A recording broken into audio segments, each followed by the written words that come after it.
que é hoje e muda o papel do Brasil na América Latina e no mundo. Deputado, o senhor sempre mostra uma compreensão profunda dos problemas do Brasil e um conhecimento raro dentro da administração do governo Lula dos problemas da nação, o que faz com que alguns ministros até liguem para o senhor para procurar soluções para os atuais problemas brasileiros. O senhor continua recebendo os telefonemas dos ministros que o procuram por soluções, para que o senhor indique um caminho? Não, nas primeiras semanas que eu saí do governo era natural que eu trocasse informações com os ministros, principalmente com os ministros do Palácio do Planalto, e com os ministros da área de infraestrutura, porque eu coordenei a sala de investimento, a agenda portos, a sala de situação sobre hidrelétrica e meio ambiente e a sala de situação sobre ferrovias e rodovias, os projetos, eu era membro da Junta de Execução Sanitária e os projetos prioritários de investimento. Era natural, mas nos últimos, depois dos 3, 4 semanas... O governo hoje está melhor, deputado, eu tenho ou está saudade, pior, hein? evidente que eu tenho saudade. Deputado, o governo hoje está melhor ou está pior com a ausência do ministro Zé Dirceu? Está melhor. Está melhor? Por quê? Primeiro porque tirou-se do foco, eu sou realista, tirou-se do centro do governo um foco que a oposição queria destabilizar, queria tirar. Tirou-se do centro do governo um ministro, um político que estava sendo denunciado. Está dentro do raciocínio, o foco atual é o ministro Antônio Palocci, então ele tem que sair também. Agora, sobre o ministro Antônio Palocci... A ministra Dilma faz ele não melhor tem do que eu essa fazia. dimensão? Deputado, Ele não tem essa dimensão? Deputado, sobre o ministro Antônio Palocci, o senhor disse agora nesses dias, o Lula não abre mão do Palocci, ele vai botar para quebrar se mexerem com o Palocci. É a única hipótese de o presidente radicalizar. Radicalizar como e botar para quebrar o quê? Essa é uma força de expressão. O que eu quis dizer é que o presidente não aceitaria uma pressão pela demissão do ministro Palocci, nem tem intenção de demitir o ministro Palocci. Pode até fazer, mas pelo que eu conheço, pelo que eu venci no governo, e pelo que a imprensa diz hoje, o presidente não quer, não aceita e vai fazer tudo para mantê-lo. E ele aceita flexibilizar a política do Palocci? Dependendo das condições, se houver um convencimento da parte dele, eu disse também nessa entrevista que o presidente sempre optou por uma política monetária e fiscal rígida, desde que houvesse crescimento do emprego e crescimento econômico no país. Eu estou sendo franco e sincero com a opinião pública. Se querem votar no Lula de novo, se querem avaliar o governo, tenham a convicção que o presidente Lula sempre optou pela segurança e não pelo risco. É um modo do presidente. Ele acredita que está criando 1,5 milhão de empregos por ano, que vai criar mais de 10 milhões de empregos formais e informais, que a economia vai crescer uma média de 3,5%, 4%. Mais de 10 milhões de empregos formais e informais, atualização? 4 anos. Que é isso? Formais e informais. Ah, no próximo? Não, nesses 4 anos. Só formal. Ele criou 3 milhões segundo a palavra do governo. Imagina em mais um ano mais. Tem mais um ano e vai criar 5 milhões de empregos formais, que com os informais dá mais de 10 milhões. Deputado, isso é matemática na economia. Vai não, criar mais 10 milhões. Agora, no Brasil Deputado, como é que o senhor qualifica, como é que o senhor define o comportamento, então, do Rogério Buratti? Ele é um louco, ele está inventando tudo isso. Não, eu não tenho que definir o comportamento dele. Não, o senhor conhece ele do Partido dos Trabalhadores. Conheci o Rogério Buratti, fui amigo dele. O que ele está fazendo? Trabalhei com ele na construção do PT, mas não vejo o Rogério Buratti há mais de 15 anos. Ele tem que responder por isso, eu não vou responder. Ele fez as denúncias, a justiça está investigando, a CPI está investigando. Eu não tenho... Ele fez as denúncias. Deputado, eu queria... No caso de algumas denúncias, como essa que surgiu agora dos angolanos dos bingos, a principal testemunha nega. No caso do dinheiro de Cuba, a principal testemunha está morta. Porque denúncias e denúncias. Quem cabe apurar as denúncias é a justiça e a CPI, não tem nenhum problema. Eu não vejo. Eu, pelo menos, quero ser investigado pelo Ministério Público, pela Polícia Federal, pelas CPIs, que já fui, aliás, e pelo Conselho de Ética. Eu não tenho nenhum problema em ser investigado. A senhora era contra a CPI do Valdomiro. Não, mas isso é discussão política, é outra questão. A CPI existe e está investigando. Mas fizeram uma devasta no meu imposto de renda, na minha vida toda, na minha família, das minhas filhas, das minhas ex-mulheres. Fizeram uma coisa totalmente ilegal, sórdida, covarde, 2 vezes. Fizeram no caso do Valdomiro, fizeram de novo. Não encontraram nada contra mim. Nada que me incrimine. Mas, deputado, voltando agora à questão mais ampla do sistema de corrupção denunciado. Trata-se também de desvio de dinheiro público. Nós não falamos disso aqui ainda. Está provado que houve desvio de dinheiro público. Está sendo investigado e há a convicção, por exemplo, do relator da CPI, convicção, de que as evidências tem que ter provas materiais. Mas é muita coisa, não, muito não mais eu do que leio, alguma coisa. Eu li hoje o resumo. do Brasil, que foi das contas do Não está provado. Não.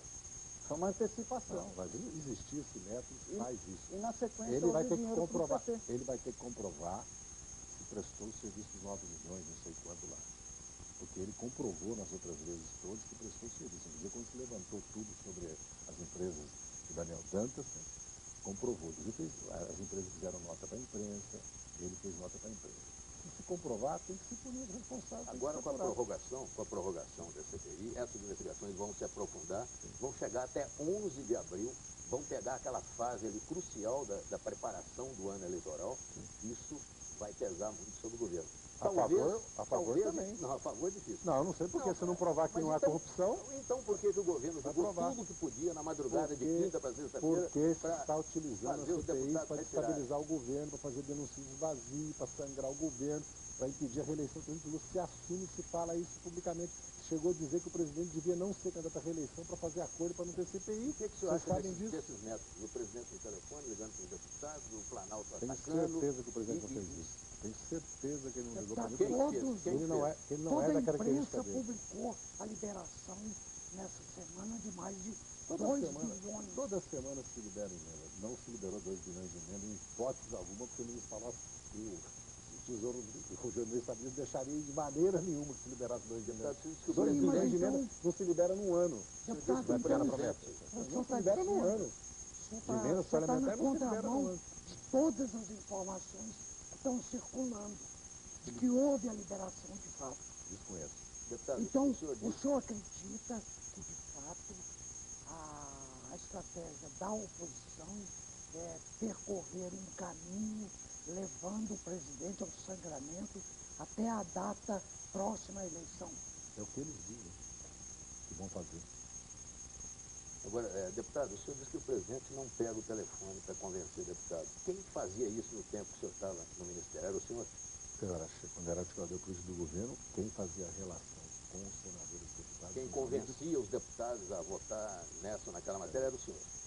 E o senhor sabe que, junto com essa informação, vem aquelas suspeitas e acusações, de que aí eram barganhas, liberação de verbas, métodos radicalizados. Os parlamentares têm emenda, isso está na lei, está no orçamento, e elas são liberadas. O importante é saber se as obras estão sendo feitas e se não há irregularidade. Isso agora, é importante. por que coincide sempre véspera de votação? Nesse caso eu desconheço, nesse caso aqui. Agora, deputado, há um questionamento no plano político, questionamento moral do partido, e no plano técnico por obra da política econômica. No olho do furacão desta crise, apresentar uma proposta de ajuste fiscal em overdose aí a longo prazo, não teria sido mais uma barbeiragem política do governo? Bem, eu dei minha opinião sobre isso já. Acredito que essa é a opinião da bancada do PT, do PT e acredito que da maioria do Congresso Nacional. Nesse momento de crise política, nesse momento de embate que nós estamos vivendo, apresentar uma proposta de aumentar a DRU, aumentar o superávit, manter a CPMF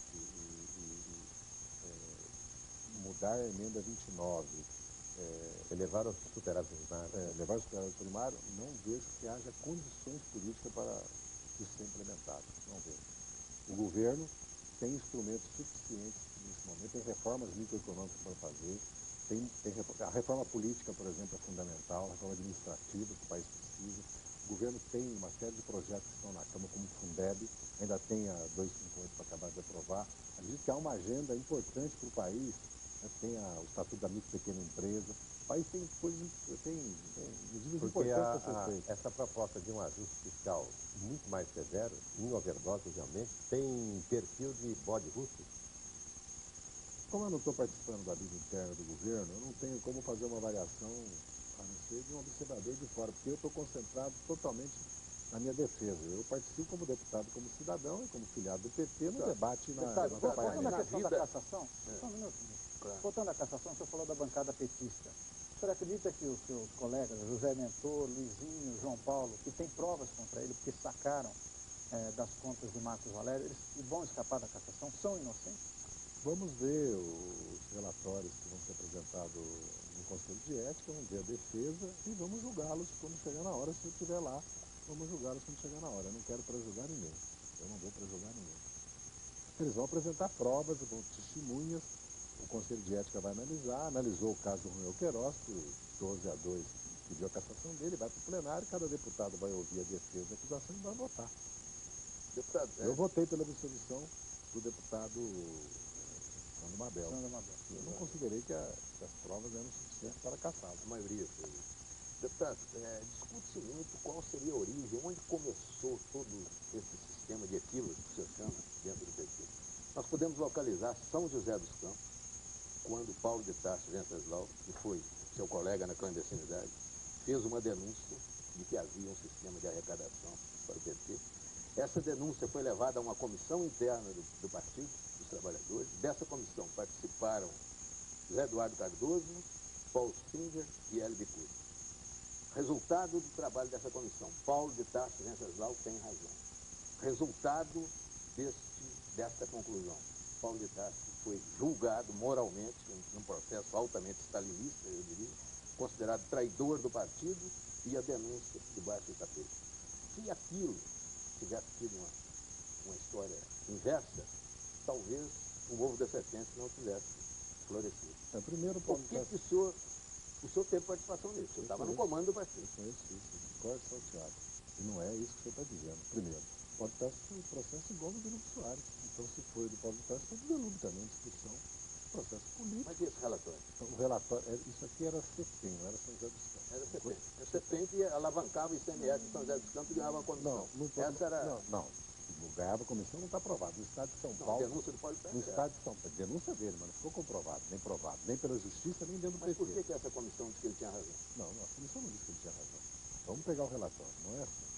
CEPEM, várias empresas... Esse relatório. Não, vamos ver o relatório. CEPEM e várias empresas de São Paulo, autorizadas pelo Tribunal de Contas, a justiça nunca impediu isso, organizaram para as prefeituras de diferentes partidos, não era só do PT, poucas do PT no caso, não era só do PT, um sistema para arrecadação de ICMS, de fiscalização. Isso.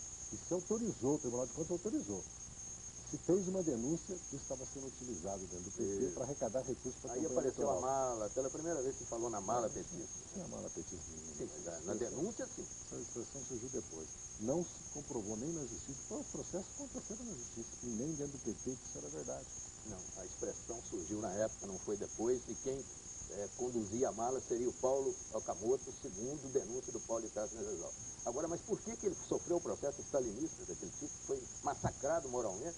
Ele não foi massacrado moralmente, nem sofreu esse processo stalinista. Nem o Delúbio sofreu o processo stalinista, nem foi massacrado. Não, vamos deixar o Delúbio, estou falando o Paulo de Tarso. Mas que o partido, pela sua maioria, entendeu que as denúncias deles eram infundadas e que ele devia ser expulso. E o senhor concordou com essa Concordei.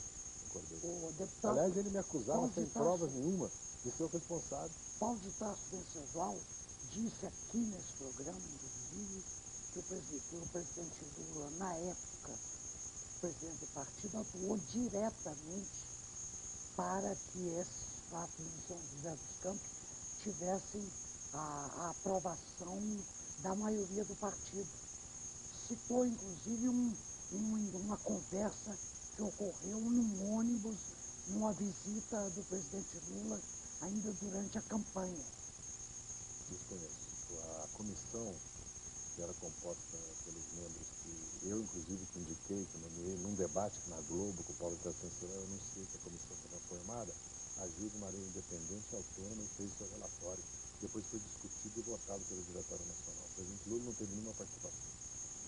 Essa foi a primeira questão, né, que lembra a origem desse sistema de arrecadação. Não vejo relação. O Jomir talvez vá chamar uma outra matéria aí que conta uma outra história parecida. Na abertura do próximo bloco, vamos agora para o intervalo e a gente volta. Um crime que há quase 4 anos atormenta o centro do poder em Brasília. A morte do ex-prefeito de Santo André, Celso Daniel. A Polícia Civil reabriu o caso depois de denúncias através da Band. Uma história mal contada e um final pouco convincente. É assim o caso do Celso Daniel. Estamos em outubro de 2004, 2 anos depois da morte do ex-prefeito de Santo André. O detento Deney Gasparino, preso na penitenciária de Tremembé, no interior de São Paulo, escreve 2 cartas.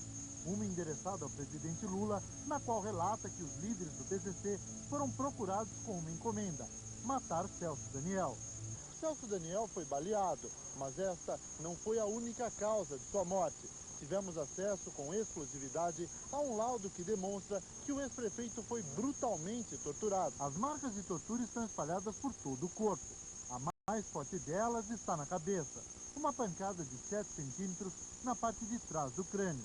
Segundo o ex-líder do PCC, José Márcio Felício dos Santos, de Leão, o grupo que encomendou a morte estava atrás de um dossiê sobre o esquema de corrupção em Santo André. Celso Daniel teria sido torturado para entregar os documentos. Só que para a polícia foi crime comum. A quadrilha, liderada por Ivan Rodrigues de Oliveira, o monstro, foi responsável pelo assassinato. O executor, o adolescente Lalo. Ele assume o crime. Só que no depoimento aos promotores conta 13 versões diferentes e pior, não sabe como é o rosto de Celso Daniel, a pessoa que ele garante ter matado. As pessoas que participaram do crime asseguraram que este indivíduo tem alguma participação nesse fato. Ele disse nunca. José Dirceu é um dos petistas que pede a entrada da Polícia Federal no caso. Ele é apontado pelo irmão de Celso Daniel como destinatário da suposta corrupção em Santo André. O Beto Carvalho encaminhava esse dinheiro e entregava, na época, para o José Dirceu. A Procuradoria da República quer investigar e indiciar José Dirceu, mas um parecer do ministro Nelson Jobim do Supremo Tribunal Federal nega o pedido. Nessas gravações, Gilberto Carvalho, atual chefe de gabinete do presidente Lula, conversa com o empresário Sérgio Gomes da Silva, o Sombra, apontado como mandante do crime. Eu vou agora, marcamos às 6 horas na casa da DC, vamos ter uma conversa. Conversar um pouco sobre a nossa tática essa semana, né? Porque nós vamos ter que ir para contra-ofensiva. Eu vou falar com os meus advogados amanhã. A ideia é colocar essa investigação sob suspensão de juízo. Depois é o deputado petista Luiz Eduardo Greenhalgh quem conversa com Carvalho. Olha, deixa eu te falar. Oi. Eu tenho que ir. Está chegando a hora do João Francisco e depor. E antes do depoimento, quero conversar com você para ele não destilar ressentimentos lá, entendeu? Pelo amor de Deus, isso vai ser fundamental. Tá. Tem que preparar bem isso aí, cara. Que dá mais... Tá, tudo bem. Nesse outro trecho, Sombra se exalta com o ex-secretário de Santo André, Clínger de Souza. O cara da Rede Bandeirantes está me escrachando, meu chapa. Tá falando o quê? Tá falando que tudo que eu falei é mentira, que o carro tá pegando, que não destrava a porta, que eu sou o principal suspeito. Deixa eu te falar. Hoje, o que tá pegando contra você é esse negócio do carro. Nós temos que armar um esquema aí. Fala com o Gilberto aí, tem que armar alguma coisa, meu chapa. Não, cara, calma. Eu tô indo pra aí pra gente conversar sobre isso. Cara, eu tô calmo, eu quero que as coisas sejam resolvidas, eu tô calmo. Então tô indo pra aí. Sandro Barbosa para o Canal Livre. Palavra do presidente da República. O caso Celso Daniel, em Santo André, sequestro, tortura e morte foi apenas um crime comum, tanto quanto em Campinas, o Toninho do PT. É mera coincidência? Isso cabe à Polícia Civil e ao Ministério Público descobrir. Não cabe a mim. Para isso, a família pediu novamente a reabertura, porque na primeira investigação a Polícia Civil concluiu, indiciou, estavam sendo processados, estão presos os autores do crime. Se a família ou o Ministério Público quer fazer novas investigações, que se faça. Tanto em Santo André, com relação à corrupção, já faz 5 anos que estão investigando, como no caso da morte de Celso Daniel, que nós vamos para 2003, 4, 5, 3 anos. No caso do Toninho, eu não vejo paralelo com o caso do Celso Daniel, porque realmente, ainda que eu respeite e reconheça o direito da viúva de pedir novas investigações, não há, no caso do Toninho, nada que leve a outra avaliação, outra conclusão com relação ao assassinato do ex-prefeito Toninho. Ainda que eu concorde que era uma temeridade o Toninho andar sem segurança, sem escolta. Por quê?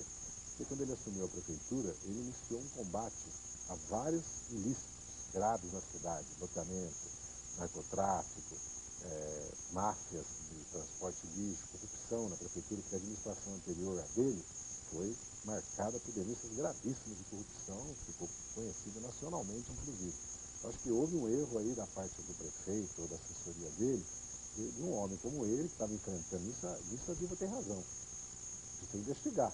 Agora, pelo pouco que eu conheço do caso do Toninho, tudo que foi publicado, tudo que eu ouço em Campinas, de todos os setores da sociedade, não há em Campinas assim um movimento, um clamor para que haja, que levasse à conclusão que houve um crime político. Né? Já em Santo André, o senhor vem disso? Não, no caso de Santo André, não, eu não tenho que vem disso, quem tem que vem disso é a Polícia Civil. Não, mas em Campinas o senhor não vem disso. O senhor diferencia um caso do outro. Eu estou dizendo que no caso de Campinas, ao contrário de Santo André, que a família não há um clamor, levantou uma série de questões, está se fazendo já uma nova investigação, que se faça uma nova investigação. Tá? Eu não vejo nenhum problema. Deputado, o senhor é citado num momento importante desse processo. Sim. Os irmãos do Celso Daniel disseram na CPI, dizem o tempo todo, que ouviram do Gilberto Carvalho, os dois irmãos, a seguinte frase: eu recolhia dinheiro aqui em Santo André e levava num carro preto, numa pasta preta, um Corsa pequeno, para entregar ao José de Silva. Isso eles falaram. Falaram na CPI, falaram na imprensa. Sim, mas não é verdade. Sim, mas quando o senhor ouviu isso pela primeira vez, o senhor achou que isso veio da onde? Eu estou tranquilo, porque não é verdade, eu sei que não é verdade, eu não recebi. E o Gilberto Carvalho já... É até uma oportunidade do senhor responder isso, porque ele está sempre falando... Eu não tenho que responder nada. O Supremo já disse que eu não tenho que responder. Não existe no Brasil ouvir dizer, e a testemunha depois diz que não disse, não vale nada. Como é que eu posso responder uma acusação como essa se o Gilberto Carvalho diz que é mentira? Eu não tenho que responder nada, eu tenho certeza absoluta que eu nunca recebi e nunca participei de nada com relação a isso. O senhor tem alguma opinião sobre esse comportamento dos irmãos do Celso Daniel? Não me cabe, eu não quero e não me cabe fazer nenhum comportamento. E com relação a essas conversas de Gilberto Carvalho e Luiz Eduardo Greenhalgh? Não vejo nada de irregular, de ilegal nessas conversas. Mas não são estranhos? Não Estamos são armados um estranhos. esquema, uma nova estratégia? Não, natural. O partido estava sendo acusado, o Gilberto Carvalho está sendo acusado, dirigentes do PT e do governo estavam sendo acusados. É natural que advogado, o Luiz Eduardo sempre advogou conosco, ou eu, como presidente do PT, participasse de avaliações, de discussões de como enfrentar o problema. Eu não vejo que agora, se eu me reunir para discutir qualquer coisa sobre Santo André, eu estou cometendo um ato ilícito? Como estou cometendo um ato ilícito? Eu, como deputado, me reuni com uma testemunha, eu me reuni com um familiar, eu me reuni com alguém que está sendo acusado de discutir, eu não posso obstruir a justiça. Isso sim, mas eu posso discutir. Se contrato de advogado, se dou entrevista para a imprensa, é uma questão política. Eu não vejo, essas gravações são ilegais, primeiro. O país precisa saber como elas foram feitas. Pediu ao juiz, a partir de investigações em determinadas cidades de São Paulo de denúncia de narcotráfico, que não tem nada a ver com o PT, com Santo André, que quebrasse o sigilo de N cidadãos. E incluiu-se pessoas ligadas ao PT, ao governo de Santo André e ao próprio Lula, que era candidato a presidente da República. Isso é uma violência e essas fitas depois foram distribuídas para a imprensa, que as divulgou. Então, começou o papel. Mas é uma ilegalidade, essas fitas não valem nada. Tirando a denúncia um devido processo legal, então, nada. O senhor está afirmando, de fato, que se tudo ainda não foi devidamente esclarecido, se deve à incompetência da estrutura policial e do Ministério Público. Não. A Polícia Civil de São Paulo concluiu um inquérito junto com o Ministério Público, enviou para o Poder Judiciário, os acusados estão respondendo ao processo. Depois iniciou-se uma nova investigação. Na Polícia Civil de São Paulo, se não me engano, porque eu não acompanho isso em detalhe, há divergências. Uma parcela importante da Polícia Civil acha que está concluído e é isso mesmo. O Ministério Público não concorda e outra parcela da Polícia, ou o governador, não sei, não concorda. A família pediu, reabriu-se o caso. Vamos investigar.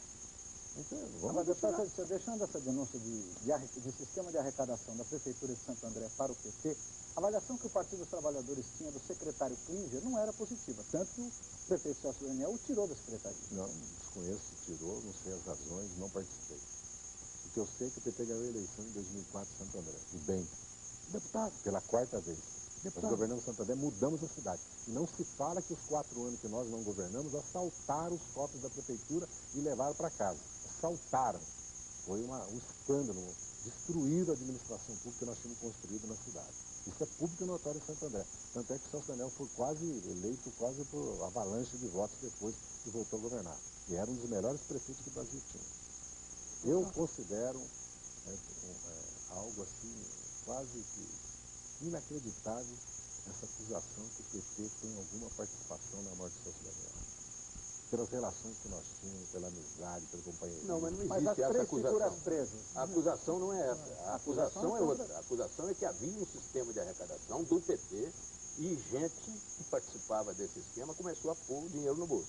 E aí o Celso Daniel fez um dossiê contra essas pessoas. Não, mas não é o que diz. Foi Então, assassinado.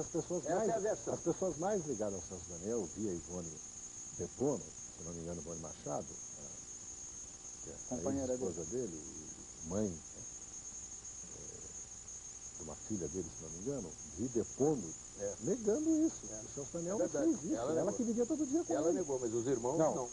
E também, todas, a Miriam Belchior, Gilberto Carvalho e outros que conviviam com o Celso negam isso.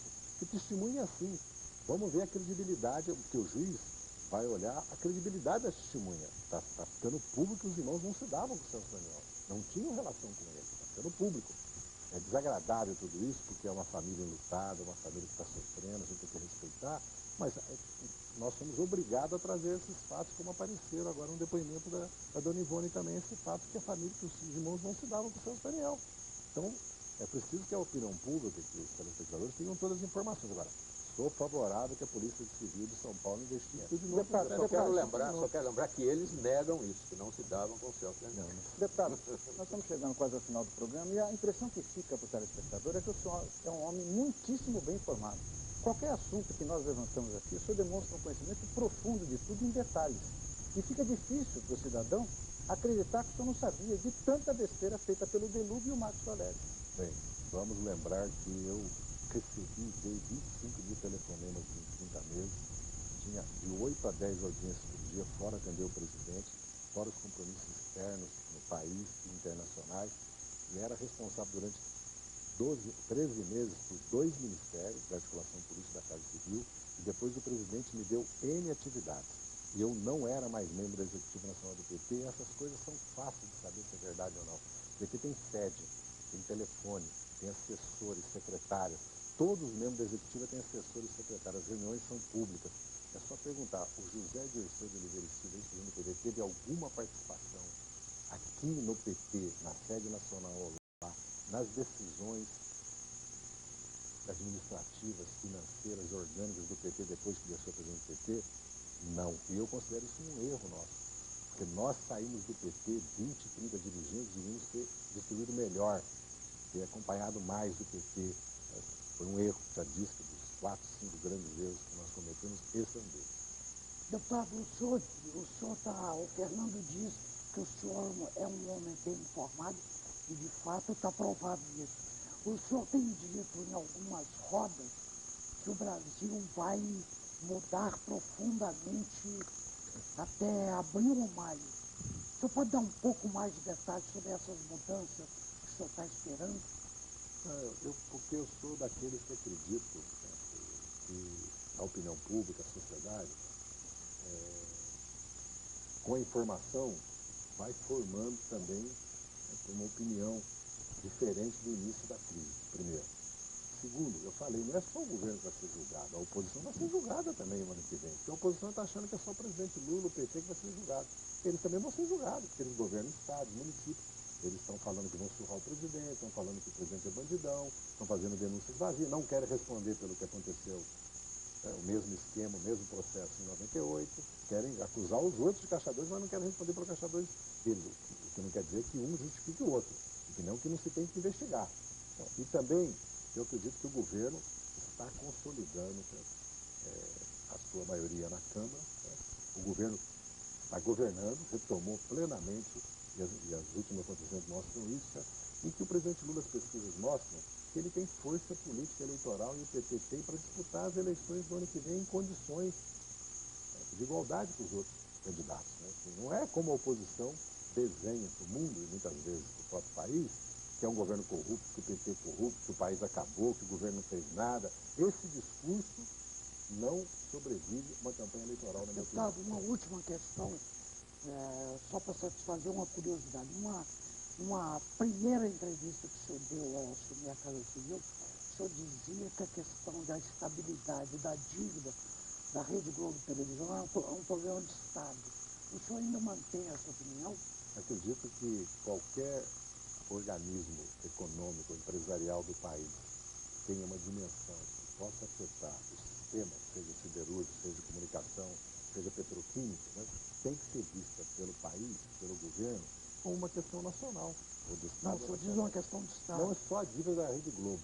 O sistema de comunicação brasileiro, em geral, tem problemas de endividamento com a Previdência, tributário, problemas sérios de endividamento externo, várias empresas, que o governo tem que olhar assim, sem privilegiar, sem adotar nenhuma política que consolide monopólios ou que prejudique outros grupos, mas o governo tem que ter um olhar para isso, porque é a concessão de serviço público. Porque a pergunta foi dirigida para a Rede Globo. Foi no Roda Viva, me perguntaram sobre a Rede Globo. Se perguntaram sobre o endividamento do setor elétrico brasileiro, eu farei. O BNDES e o sistema de financiamento público do Brasil tem que trabalhar com medidas de novo modelo, com medidas tributárias, para viabilizar, sanear o sistema elétrico brasileiro. Então, na época, não era uma preocupação privilegiada. Não. Tanto é que o sistema elétrico eu falei a mesma coisa. O governo fez o sistema elétrico. Porque depois do episódio... Inclusive, falo mais. No episódio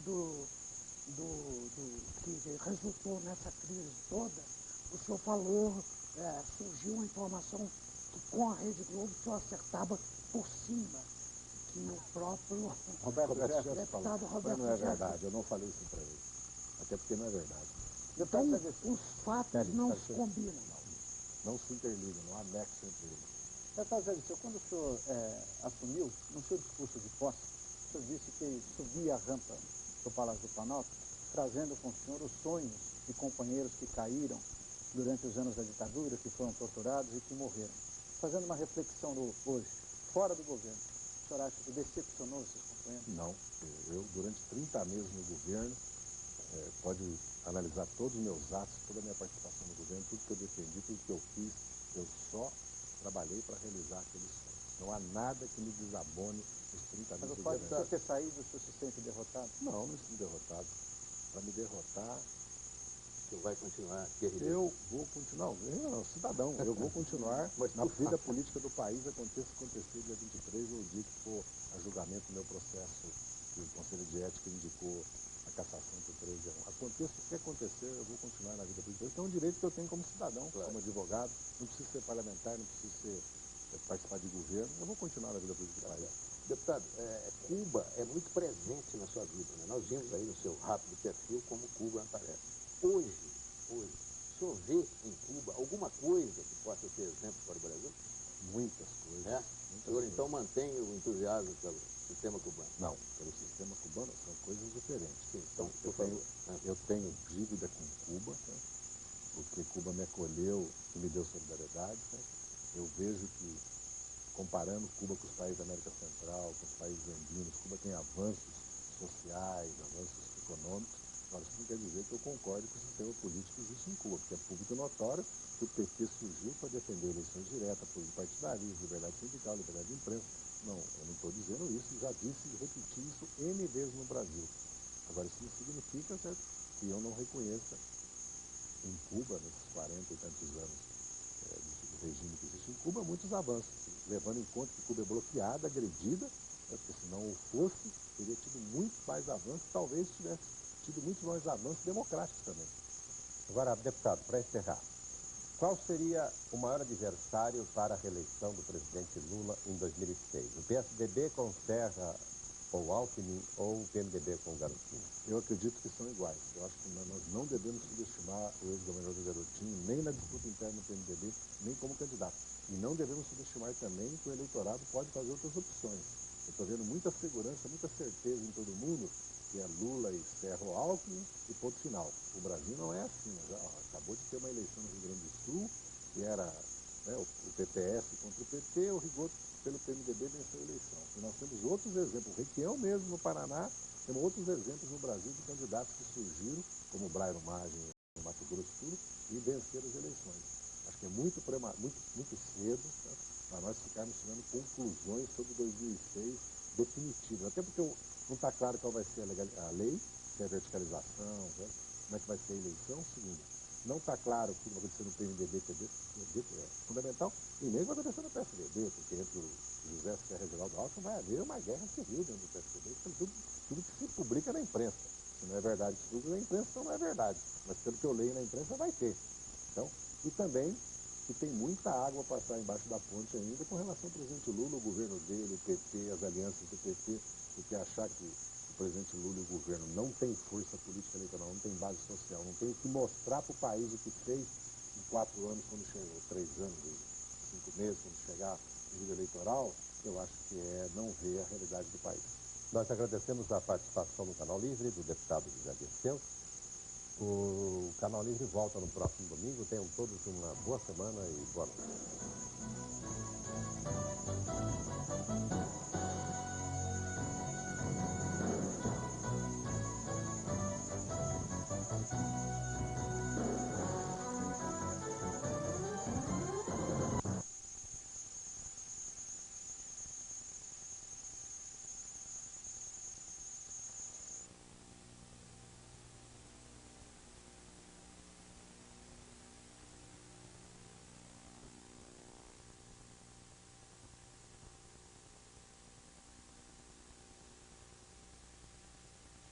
Eu me reuni com o Banco Rural em Belo Horizonte, me reuni na Casa Civil, reuni com o BMG na Casa Civil, mas os bancos negam, e o Marcos Valério disse que não participou de uma reunião, nunca discutiu comigo, que eu nunca lhe dei garantia. Ele diz no depoimento, é isso, por isso que eu falo que eu contraditei cada aspecto do relatório.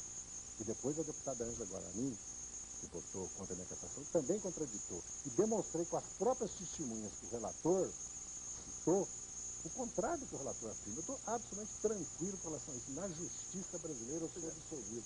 Mas tranquilo só não pode estar enquanto o julgamento político estiver acenando com a imagem daqueles 13 a 1. Não, eu estou tranquilo com essa questão. Sabe por quê? Porque isso não vai acabar dia 23. Sim, nós vamos até falar disso. O senhor acha que o Brasil ainda muda muito nos próximos 5 meses? Eu queria saber que mudanças são essas. Mas eu queria só voltar àquela questão do STF. Faz muito sentido a pergunta do Fernando. O senhor está entrando na justiça o tempo todo, está perdendo. Não. Né? Mais ganhei que perdi. Mas cada vez que o senhor ganha, o senhor mantém uma certa retórica já colocada. Cada vez que o senhor perde um argumento. Não e provoca reações. Não. O senhor não acha que o senhor está provocando reações? Não, pelo contrário. Isso que eu queria que o senhor avaliasse. Veja bem, eu recorri ao Supremo Tribunal Federal com uma tese absolutamente necessária. Tanto é que o Supremo vai resolver o problema. Que é uma tecnicalidade. Não, não é tecnicalidade, é uma questão de mérito. Ministro parlamentar pode ser processado por quebra de decoro? Por que eu entrei? Porque no passado... Uma questão não, importantíssimo. Não. Quer dizer, o senhor pode quebrar o decoro desde que o senhor seja ministro? Não, eu vou te explicar por que eu fiz. É assim porque que o público entende. No passado, o público pode entender que é a favor da pena de morte, o público pode entender que é a favor do fuzilamento sumário. O que eu quero dizer é o seguinte, deputado, o senhor está tentando dizer o seguinte, qualquer falha que tenha acontecido no seu comportamento não merece punição porque o senhor não estava lá no parlamento. Não, como é que eu posso quebrar o decoro se eu não sou deputado? É isso. Tanto o Supremo teve que resolver, porque no passado... Mas não é melhor provar que o senhor não quebrou o decoro? Deixa eu explicar o que o Supremo fez no passado. O Supremo, no passado, não deu a deputado imunidade parlamentar no cargo de ministro. Tá? Por que não deu imunidade parlamentar e agora diz que eu quebrei o decoro? Então eu tinha razão de entrar. Não, é uma tese. É importante. No passado, o deputado Jair Soares e o deputado Anísio Souza, que eram ministros em 81, 82, bateram as portas do Supremo dizendo o seguinte: jornalista, um cidadão está me processando por crime contra a honra, eu defendi a honra dele, eu não posso ser processado porque eu tenho imunidade parlamentar, eu sou deputado. O Supremo falou, não, você não é deputado, você está ministro e não é deputado, você vai ser processado, só tem foro privilegiado. É a Constituição, eu tenho o direito de pleitear isso. Não, claro que tem. Fazer uma indagação. O senhor abre mão, então? Porque isso não significa que eu não vou ser processado. Isso é importante para o telespectador. Vamos supor que eu ganhasse no Supremo. Sabe o que aconteceria? Todo o processo do Conselho da CPI, do Conselho de Ética ia para o Supremo abria um processo contra mim, me ouvia testemunho e me julgava. Se me condenasse, eu perdia o mandato na hora. Agora, deputado, o senhor está... de responsabilidade. Deputado, o senhor, nesse momento, o senhor está também com uma outra ação, que é um recurso no CCJ. Sim. Certo? E o senhor tem a votação da cassação marcada para o dia 22. 23. O senhor certamente está premeditando o seguinte: eu entro na CCJ. Não tem efeito suspensivo. Claro que tem. Não tem efeito suspensivo. Quer dizer, o senhor vai ganhar um tempo lá. Não tem. Porque, então o senhor vai ser julgado, o senhor vai ser cassado ou não antes da CCJ julgar? Não, mais antes do Supremo julgar o mérito da Não, do o Supremo recurso. Sim, porque é outra área. Mas ali na CCJ pode não. acontecer isso. Mas o senhor está contando com o contrário. Pode. Veja bem, o que eu estou recorrendo na CCJ, eu tenho toda a razão.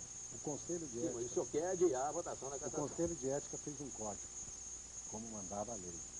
Esse COD estabeleceu que em 90 dias extinguia o processo. O Conselho de Ética se reuniu, isso foi aprovado no plenário, o COD foi aprovado no plenário da Câmara.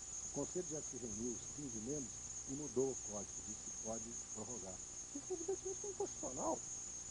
Evidentemente, todo cidadão tem o direito de defesa, isso faz parte da democracia. O contraditório, a publicidade, venceu dia 9. Deputado, por falar em defesa, no momento em que o presidente da República entende que o senhor vai ser cassado... Não, ele não entende. Não, ele considera, ele prevê. Então vamos dizer assim, ele está prevendo a sua cassação pelo plenário da Câmara.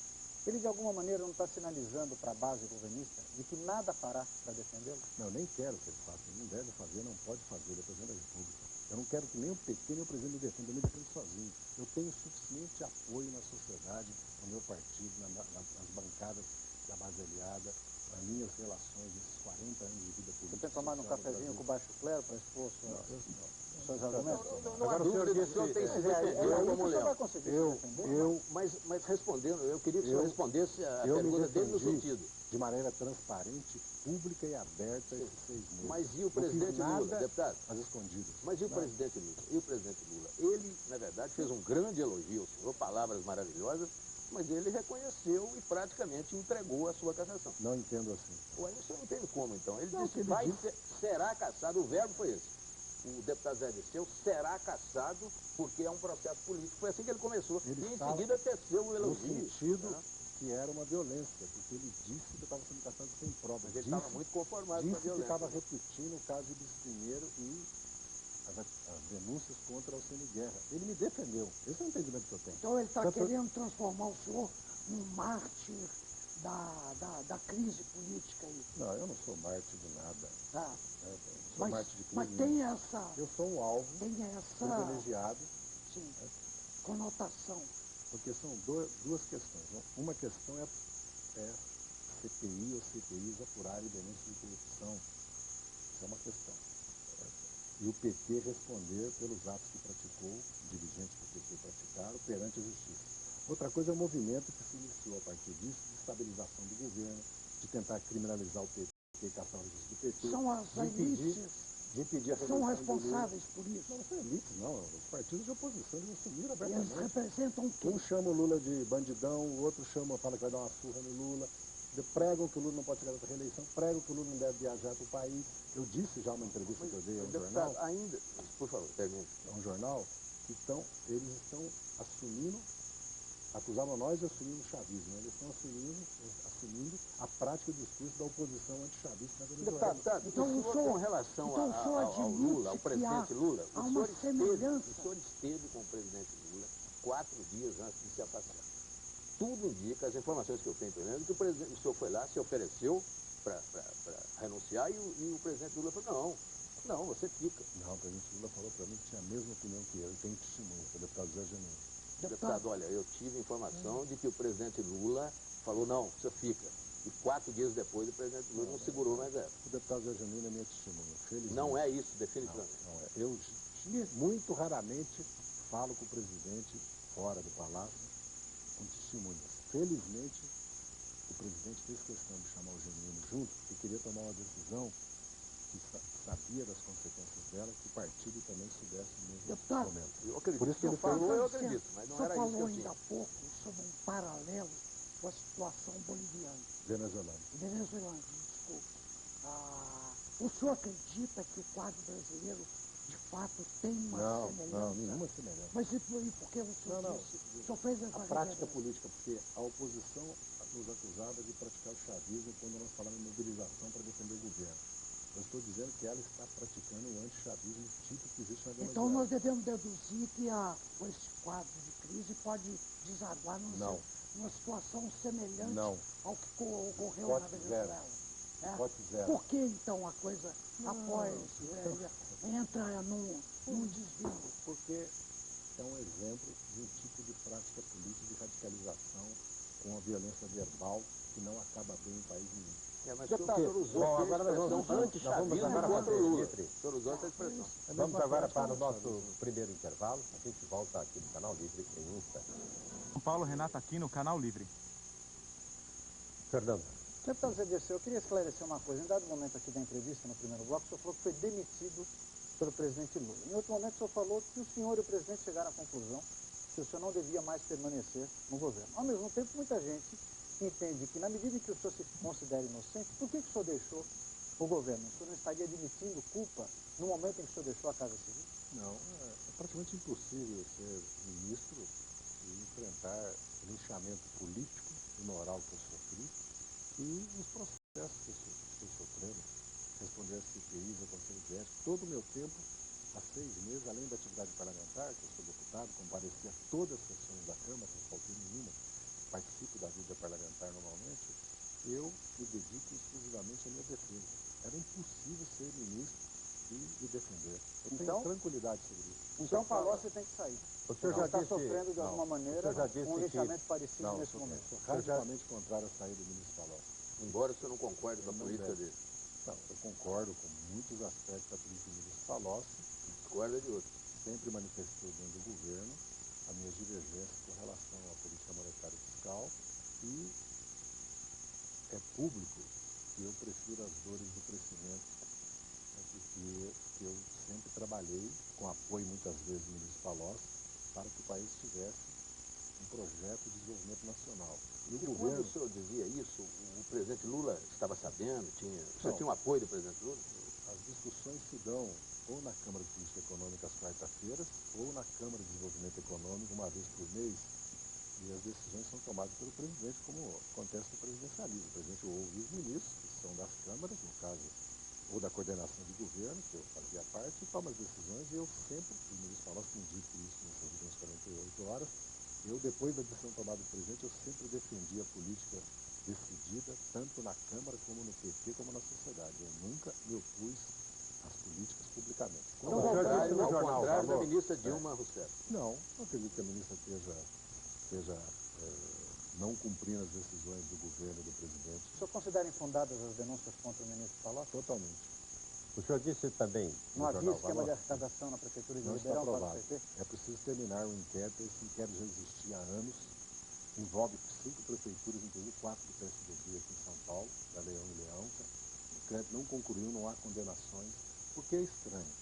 O líder Alberto Goldman estava na tribuna anteontem, rebatendo o líder do governo Anísio Chinaglia, defendendo o ex-governador e atual senador Eduardo Azeredo, que denunciou a presidência do PSDB por causa das denúncias de Caixa 2 com Marcos Valério, com as empresas Marcos Valério, com o Banco Rural em 98, dizendo que o processo que está na Justiça ainda não estava concluído. Ora, se o processo que está na Justiça não foi concluído, no nosso caso não existe nem denúncia, nem relatório de CPI ainda, não no meu caso, que está no Conselho de Ética, no caso das CPIs. As CPIs nem fizeram relatório, nem aprovaram, nem foi para o Ministério Público.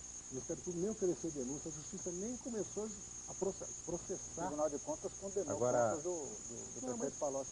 Tudo bem, condenar contas do prefeito não quer dizer que haja ilícito penal e que haja crime de responsabilidade ou tráfico de influência.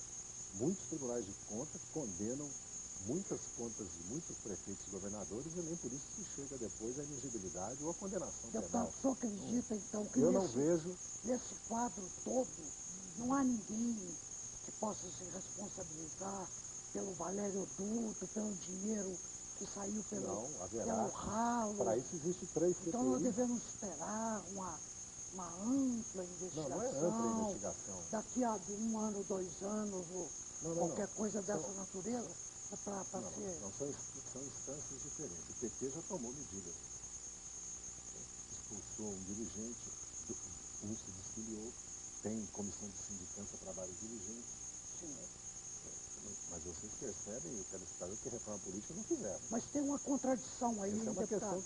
Questão. Vamos segunda questão. Por exemplo, o PT... A Justiça... O PT propôs em todas as prefeituras que ele assumiu uma estrutura de orçamento participativo. Vamos terminar esse assunto primeiro, depois eu passo para ele. Mas depois, internamente, ele não tinha controle nenhum sobre nada. Controle, enquanto eu era presidente, tinha controle. Uai, não me parece que tinha, porque... Enquanto eu era presidente, tinha. Vamos para o específico, então. A primeira questão. Tem a CPI mista, 3 CPIs. Elas foram prorrogadas, então não tem relatório. Uma foi prorrogada, parece. Foi prorrogada. A outra já foi prorrogada. A dos bingos, que não era nada de bingo. É uma CPI totalmente inconstitucional, totalmente ilegal. Não sei por que não batem as portas do Supremo para... Porque ela tem um fato determinado que é os bingos. E bingo mesmo não está sendo investigado. E tem a CPI, a compra de voto do mensalão. Elas vão fazer relatórios, vai para o Ministério Público vai indiciar. E a Justiça, ao mesmo tempo, através da sua Polícia Judiciária, que é a Polícia Federal, está fazendo inquérito. Eu respondi o inquérito, por causa das denúncias do Roberto Jefferson, na Polícia Federal. Fui lá, ela vai indiciar. A Polícia Federal vai indiciar esse, aquele, por tal crime, vão ser processados, condenados e absolvidos. É assim a Justiça. A outra Justiça é a Câmara dos Deputados, que já cassou o deputado Roberto Jefferson e absolveu o deputado Sandro Mabel, e 4 deputados, se não me engano, renunciaram. É outra instância. O país tem as suas instituições funcionando. Nunca houve um governo tão investigado como esse. Eu digo, até agora não há prova que o presidente da República, que o governo, que ministro, que presidente estatal foi conivente, participou, organizou corrupção. Há denúncias e já provas de atos ilícitos de corrupção na administração pública federal, que é completamente diferente. Porque o que a oposição diz é que o governo é corrupto, é como o PT. Não há prova que o PT é um partido corrupto. Que é a mesma coisa que fala assim, por causa da Inquisição, vamos fechar a Igreja Católica, entendeu?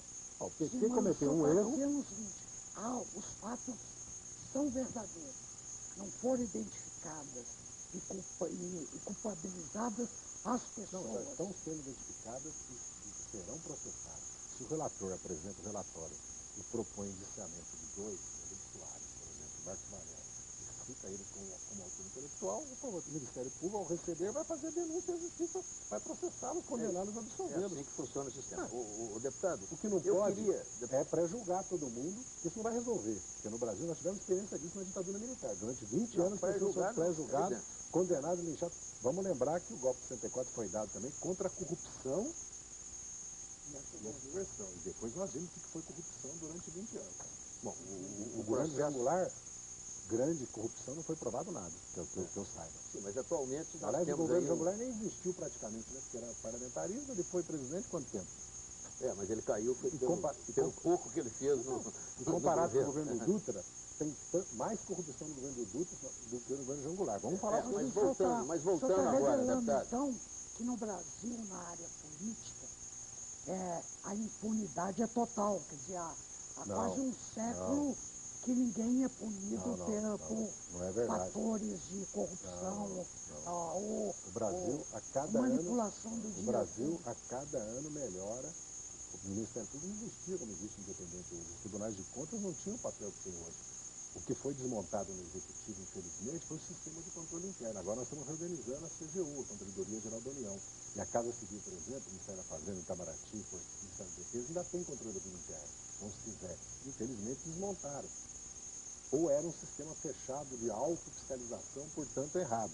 Hoje nós temos controle externo. Pelo menos e o presidente da República não é responsável por isso. Quem é responsável pela fiscalização é o Legislativo, através do Tribunal de Contas, é o Ministério Público, e são os controles que são organizados. Com relação ao Caixa 2, deputado, o senhor está convencido, ou melhor, o senhor garante que a campanha do presidente Lula não teve dinheiro não contabilizado, como aponta o Valdemar Costa Neto, e o próprio pagamento ao Duda Mendonça no exterior? Eu vou repetir os depoimentos que eles fizeram. Não, mas o senhor como coordenador da campanha, segundo o Delúbio Soares, o senhor garante que não teve Caixa 2 na campanha do Lula? Eu vou responder como eles responderam na CPI. Eu não sou responsável por isso. Segundo Delúbio Soares e Duda Mendonça, eu não participei, não tinha conhecimento, e as dívidas eram de campanhas estaduais, não era a campanha do presidente Lula.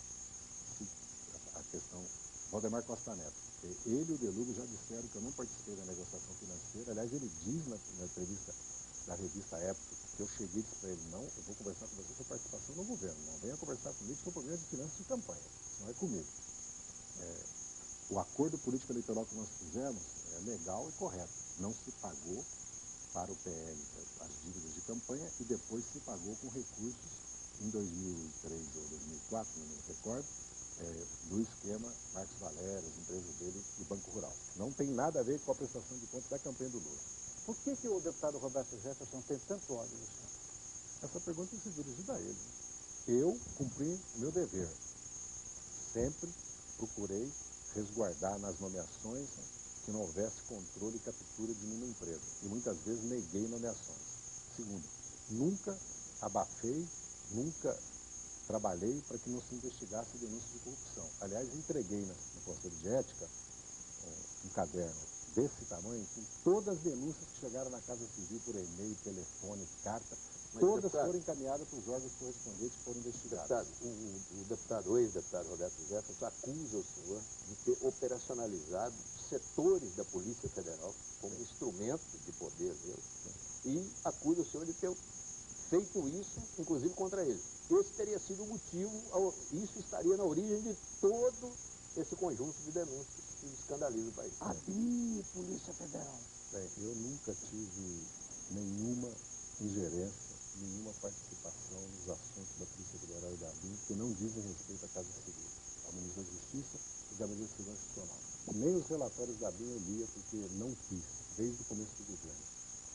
Por uma medida preventiva, à medida que um jornal fez uma matéria, logo que nós estávamos na transição, que eu e o Buchiquim estava disputando quem ficaria com a ABIN, porque eu queria controlar a ABIN. Então, como eu já conheço o que é direita no Brasil, eu falei, eu já sei o que vai acontecer. Vão me acusar de estar querendo controlar a Polícia Federal e a ABIN por causa do meu passado. Então, eu me afastei totalmente. E o delegado Paulo Lacerda já disse isso, o ministro Márcio Marandaço, o general Félix já disse, e os diretores da ABIN podem ser inquiridos. Eu jamais... Onde o deputado tirou isso? Ele tirou porque ele partia da ideia que eu ia trabalhar para que a Polícia Federal ou o Ministério Público ou a imprensa não investigasse ou denunciasse, né, a partir da fita, né, o que estava acontecendo nos Correios, no IRB e etc. Agora, deputado, voltando a falar do dinheiro, daquela dinheirama, que opinião o senhor tem, que avaliação o senhor faz daquela fila no Banco Rural de deputado recebendo dinheiro? Que avaliação o senhor faz disso? Que foi um erro. De quem? Do PT, dos responsáveis por isso no PT, né, e que nós temos que evitar isso fazendo reforma política, para que tenha financiamento, fidelidade partidária, reduz os gastos de campanha, para que tenha fiscalização do TSE, para que tenha cláusula de barreira, verticalização, voto em lista de preferência, para acabar a disputa dentro dos partidos, entre os parlamentares, e ninguém está preocupado com isso. Todo mundo fala contra o Caixa 2, todo mundo denuncia o PT, denuncia esse, aquele, ninguém quer assumir que, nem o PSDB assume que teve Caixa 2 em 98, e fica grave o relatório. O relatório que saiu, tanto um como o outro, os dois relatórios que estão saindo, é grave porque para em 2002. Eu não sei porquê, depois que o Supremo Tribunal Federal decidiu o que você trouxe à tona aqui, que o decoro antes, todo mundo está no mesmo risco de ser caçado por quebra do decoro por causa de Caixa 2. Agora, deputado, o presidente Lula afirmou que o Caixa 2 é uma tradição da política brasileira, não só agora, mas sempre foi. O ex-ministro Anderson Adalto repetiu várias vezes essa semana na CPI que o Caixa 2 existe, que é uma coisa corriqueira nos hábitos e nos costumes da política brasileira. E da economia.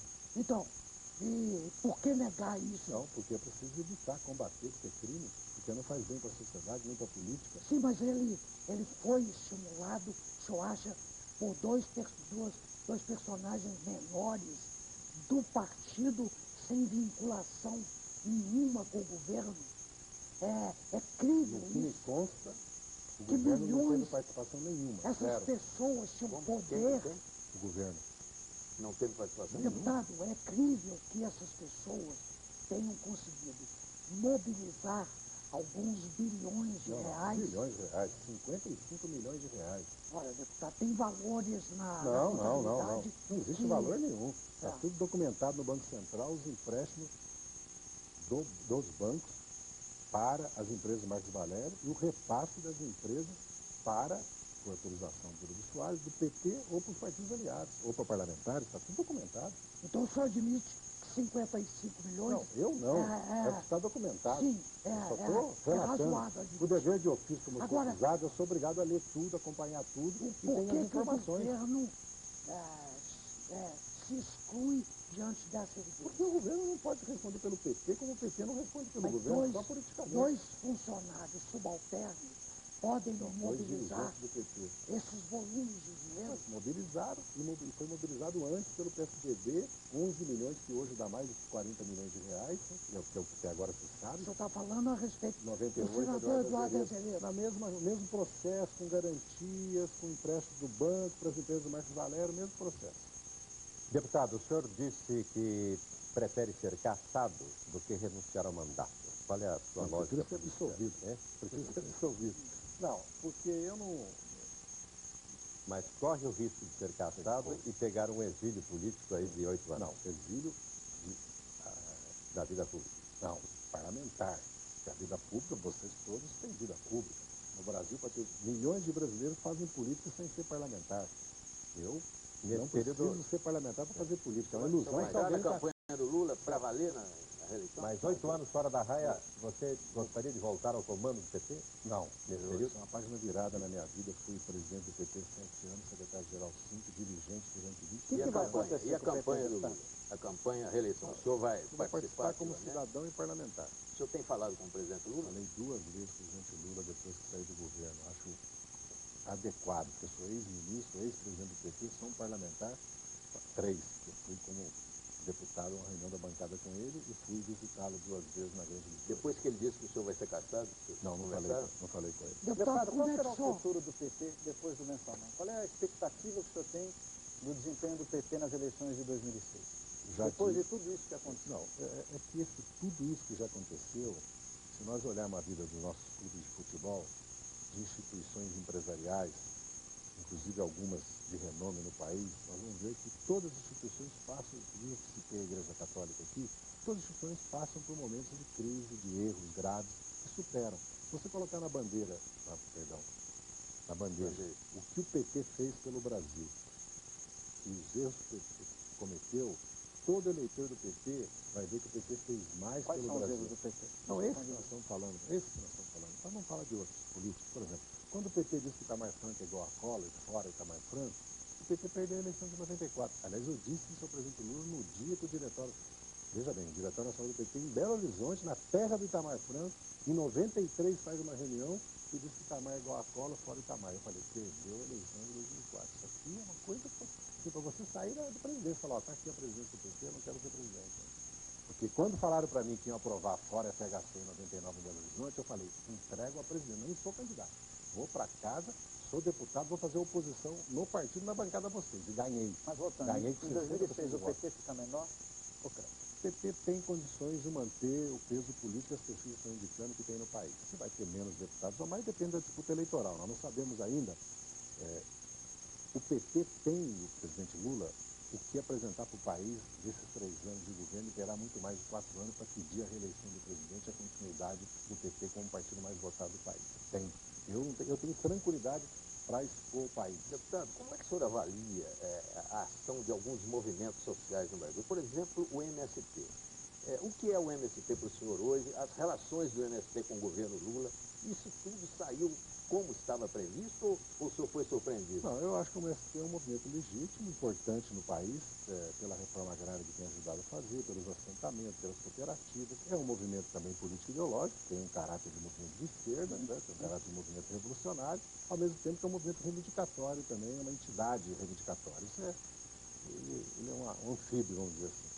Luta pela reforma agrária e luta por mudanças no Brasil, tem o seu ideário. Né? Eu acho que é um movimento... Eu disse já na entrevista que dei essa semana que faltou para alguns setores da esquerda e para alguns movimentos, independente do direito de reivindicar, de discordar do governo, de pressionar o governo, a dimensão da importância do primeiro governo progressista no Brasil depois de 64. A importância. E para a América Latina. E muitas vezes tratou o presidente Lula e o governo como se não fosse um governo progressista, não fosse um governo de centro-esquerda. E não entendeu as limitações do governo, certo? E faltou muitas vezes da nossa parte diálogo. Eu já fiz uma autocrítica de alguns grandes erros que nós cometemos. Um deles é que nós tínhamos que ter tido mais diálogo com os movimentos, ainda que houve, porque até o governo fez várias conferências em vários setores da administração pública, a participação dos movimentos, tem diálogo com os movimentos, mas acho que faltou mais um debate mesmo político. E nós subestimamos muito o debate político na sociedade. Acho que faltou da nossa parte outras questões. E a mudança de bandeiras do PT? Quer dizer, as grandes bandeiras históricas do PT que foram a coerência do PT. Não, exatamente, a coerência histórica do PT. Não, o PT não foi incoerente no governo do Lula. Não, deputado, pelo amor de Deus. Vamos analisar. Vamos ver a política econômica do governo. Vamos ter que analisar isso tudo depois do intervalo. Estamos no nosso intervalo estourado.